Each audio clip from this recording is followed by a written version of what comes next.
Brian Lehrer on WNYC. You might remember that one of Mayor Mamdani's central campaign promises was that he would create a so-called Department of Community Safety, or DCS. A big part of that pitch was that the city would start sending social workers to the scene of mental health crises, in some cases instead of cops. The shooting of Jabez Chakraborty just last month by the NYPD offered a near-perfect example of what Mamdani's critics fear about this proposal. The initial 911 call did not mention a weapon, but Chakraborty, who suffered from schizophrenia, pulled one out after officers arrived on the scene. So the looming question is essentially, under Mamdani's vision, how would the city respond to cases like this, and would those responses be protective enough? Following the shooting, Mamdani said that he's going to speed up the development of the Department of Community Safety.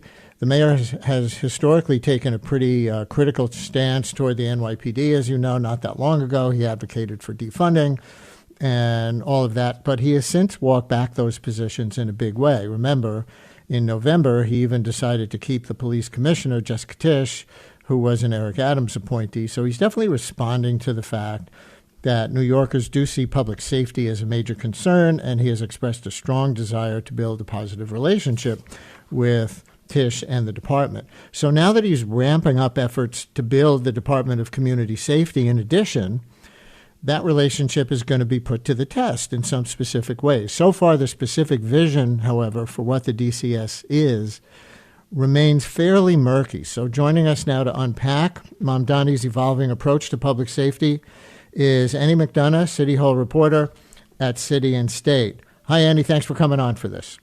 Hi, Brian. Thanks for having me. Let me play a clip from a news conference last week. The mayor was asked by a reporter how he proposed that the Department of Community Safety would respond to a call like the one we described, where someone having a mental health crisis may also have a weapon. Here's his response. There's a few things to say here. One is a lot of this is exactly the focus of the conversations that we're having internally in developing out this Department of Community Safety. Additionally, I want to make clear that a person experiencing a mental health episode does not always have to be served first or exclusively by a police officer. It is important for us to have all of the options available, and that's exactly what we're looking at. So maybe not quite as specific an answer as the reporter was looking for, but what do you make of that response? I mean, that is a really central question of what this Department of Community Safety is going to look like. And sort of zooming out a bit, this entire department is not just emergency mental health crisis response. That's the part of it that's been discussed the most, and that's the part that's been discussed the most by the mayor himself on the campaign trail. But very broadly, it's sort of described as a way to reorganize the city's services and responses to major issues like mental illness, gun violence, and homelessness in a way that de-emphasizes and in some cases removes police and law enforcement. But that central question that he was asked, I think by Marcia Kramer last week, is something that he's going to have to answer very soon, I think, if he wants to take the kind of action that he's talking about towards getting this department up and running. What we know so far is that they've hired some people to work under Dean Fullahan on this department. We know that they've endorsed legislation. First deputy mayor, Dean Fullahan. Right. Go ahead. Yep. They've endorsed a bill by Lincoln Ressler to sort of create the runway for this department. There's been some reporting that they're looking at executive orders to take first steps on this as well. They're sort of laying everything out as an option to move towards creating this, but that doesn't provide a lot of answers about how it will actually work or what it will look like. So we're just kind of pulling together pieces of what we have so far. Yeah. So to the Chakraborty case as an example of what might be done differently in the future, I want to ask about what they call co-response, right, which is an existing practice in the NYPD where they will send joint response teams with mental health experts and police officers to respond to certain calls. On the campaign trail, Mamdani suggested ending these co-response teams. That got a lot of pushback. Where does he stand on that now? He said he wants to end co-response in this, campaign white paper describing what the Department of Community Safety would look like. The way he was talking about it last week sounds more like police will have some role. We've asked a few times last week if he still wants to end co-response, and didn't get an answer from City Hall on that. I think the other question about sort of how mental health response will look different under Mamdani than previous administrations is unanswered more broadly because, in this instance, it's unclear that he would have been served by what they call a be heard team, which is separate from co-response, but is a entirely non-police response to mental health calls that are deemed to be nonviolent. Right, which also already exists. Which already exists. So there's a scenario of the Department of Community Safety where maybe it is mainly expanding this existing program, which currently only operates in a couple boroughs and has less than 100 staffers as part of it. 9 a.m. to 1 a.m. It's not 24/7. He wants to expand it citywide, 24/7, 150% its current funding. But that wouldn't majorly change unless he changes the protocols, what kinds of incidents they respond to. So that is the question, is he going to change the protocol in some way to have additional kinds of incidents responded to by non-police, or even, maybe leading with mental health workers, but having police backup. But then that opens up the same co-response question you asked earlier, if he said before he wants to end those kinds of teams. And we can take a few phone calls or texts with a question or a comment, 212-433. WNYC 212-433-9692. Do you have anything on Department of Community Safety and the cold and these now 18 deaths that the city has deemed to be cold related? There's a lot of pushback in the right-wing press about the mayor's policy decision not to do homeless encampment sweeps on the grounds that in the name of compassion, he's really endangering the lives of those people, especially in these very cold days. But the mayor says, none of the deaths have been associated with people in an encampment. And in any case, the standard for involuntary removal from the street of a person who is deemed incapable of caring for themselves has not changed from Adams. So is there anything, whether or not it was in your article, anything you have as an impression with respect to the cold and the tent encampments and where the Department of Community Safety under Mamdani would fit in?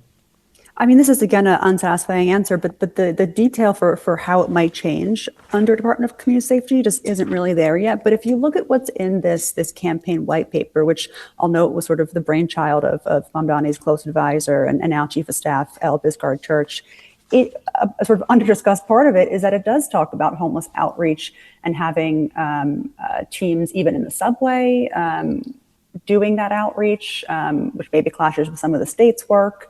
And I think a concern that's been raised by Brian Stetton, is the former senior advisor for severe mental illness to Eric Adams, but he's noted that, if this department is looking to make a more streamlined outreach effort for these sort of disparate social services, it could become, in fact, inadvertently more complicated by having a new department doing homeless outreach instead of just DHS. I would imagine that this is a department that wouldn't want to emphasize involuntary removals if we are, reading what the mayor has said in the past about not wanting to move in that direction. But as we've seen during these last couple of weeks, he's, of course, made, I think, at least 20 involuntary transports to hospitals in this sort of code blue situation. So we don't really know what it might look like under here, but I think he is going to face a lot of pressure to make sure that it does not further complicate homeless outreach efforts. And we'll see what that looks like in its final version. Alicia in Queens, you're on WNYC. Hi, Alicia. Thank you for calling in. Thank you for taking my call. I didn't tell you screen this, but I'm a retired lieutenant from the NYPD, and I totally agree with the mayor's vision of what needs to happen here. But I think it has to be more than just sending a social worker. I think that the 911 operators have to be retrained. And if they want to send the call to a specific 911 operators who know what to say to the family. But one of the things I saw in the video, if I'm seeing it right, is that he did not have a knife in his hand until they said the police were at the door. And then he grabbed the knife off the counter. So families have to be instructed when they call, if not just does he have a weapon, but is there anything within their reach? And if there is a knife, a gun, or whatever, put it someplace where they can't get to it. And then you can stay on the phone with them until the social worker arrives, and just let them know what to do if the person gets agitated or whatever by somebody coming. There's ways that you can calm people down.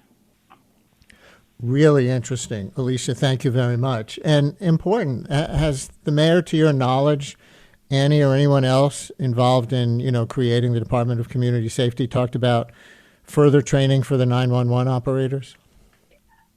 He has talked about integrating, 988 and 311, which is non-emergency response, in terms of non-emergency mental health services. Right, but as far as 911, I would imagine that retraining is, and I'm sort of filling in the blanks here, so I don't want to say that he's committed to this, but that could be one way to sort of reset or fine-tune the protocol for what calls get that Be Heard non-police team response, and that's the Be Heard team is 2 EMTs and a social worker from health and hospitals.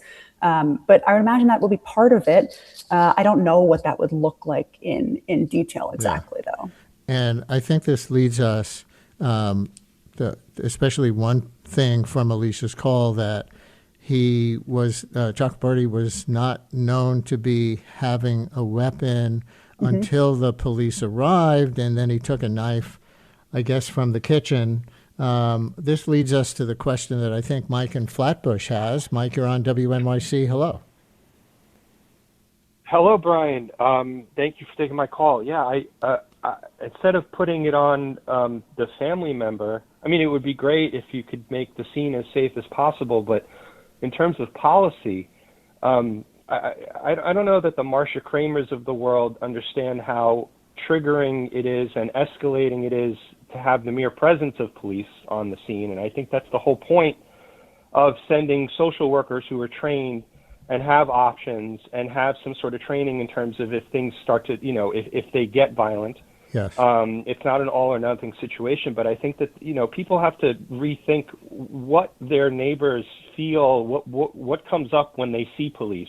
It's not always that they're helpers. Sometimes they do escalate just their mere presence before they even open their mouths. Thanks for Right. And thanks for making it. And yeah, that's part of the balance that it sounds like the mayor wants to try to rebalance or find where that line is in a new way.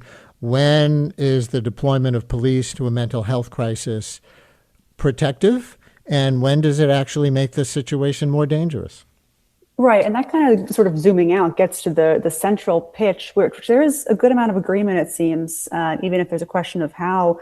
It's just that, police are not necessarily the best people to respond and de-escalate every situation. They can, do trainings, but it doesn't make them an expert in mental illness, or even the next step beyond crisis response, which is figuring out how to connect that person to the best next services or medical care.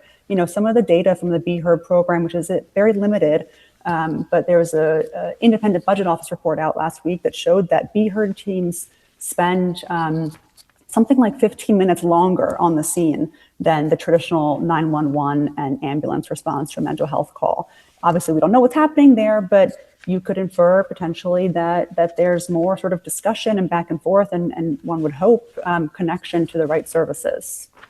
Annie McDonough, City Hill reporter at City and State, reporting now on the creation process for Mayor Mamdani's Department of Community Safety. Thanks for joining us, Annie. Thanks, Brian.